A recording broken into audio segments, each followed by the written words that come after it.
सब देख रहे हैं एजीटी लाइव 24/7 এই হচ্ছে AGT live 24/7 This is AGT Live 24/7. You all are watching AGT Live 24/7. যে নিট পরীক্ষার ফলাফল যে ঘোষণা হয়েছে তাতে ব্যাপক দুর্নীতি হয়েছে। সারা দেশ এই দুর্নীতির বিরুদ্ধে আন্দোলনে উত্থাল।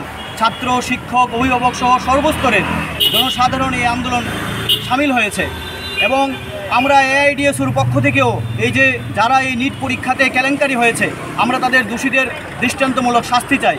সর্বভারতীয় কমিটির পক্ষ থেকে গত 10ই জুন আমরা প্রত্যেকটি রাজ্যের মাননীয় রাজ্যপাল কর্তৃক দেশের মাননীয় রাষ্ট্রপতির নিকট আমরা মেমোরেন্ডাম সাবমিট করেছিলাম। সেখানে বলেছি এই কেলেঙ্কারির সাথে যুক্ত ব্যক্তিদের শনাক্ত করে দৃষ্টান্তমূলক শাস্তি দিতে হবে, এই পরীক্ষার বিচার বিভাগীয় তদন্ত করতে হবে এবং এনটিএ নয় সরকারকেই এই পরীক্ষার ব্যবস্থা গ্রহণ করতে হবে এবং যে সমস্ত ছাত্রছাত্রী এই পরীক্ষায় ক্ষতিগ্রস্ত হয়েছে তাদের প্রতি সুবিচার করতে হবে। এই দাবিতেই আমরা আগামী 19 জুন আমরা এআইডিএসু ফেসবুক পেজে সর্বভারতীয় কমিটির একটা সিগনেচার এআইডিএসুর অনলাইন সিগনেচার পেজে আমরা এই 4টা দাবি নিয়ে মাননীয় রাষ্ট্রপতির নিকট আমরা একটি পিটিশন সাবমিট করছি।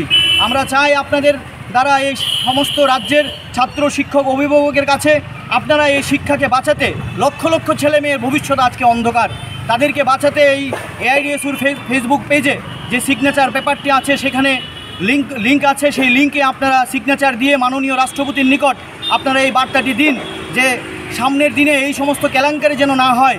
তার দাবিতেই আমাদের আজকের এই বিক্ষোভ। তার পাশাপাশি আমরা উচ্চ মাধ্যমিক উত্তীর্ণ সকল ছাত্রছাত্রীকে কলেজে ভর্তির যেন সুব্যবস্থা করা হয়, এই দাবিতে আমরা বিক্ষোভ দেখাচ্ছি। আমি রাজ্য সম্পাদক রামপ্রসাদ আচার্য।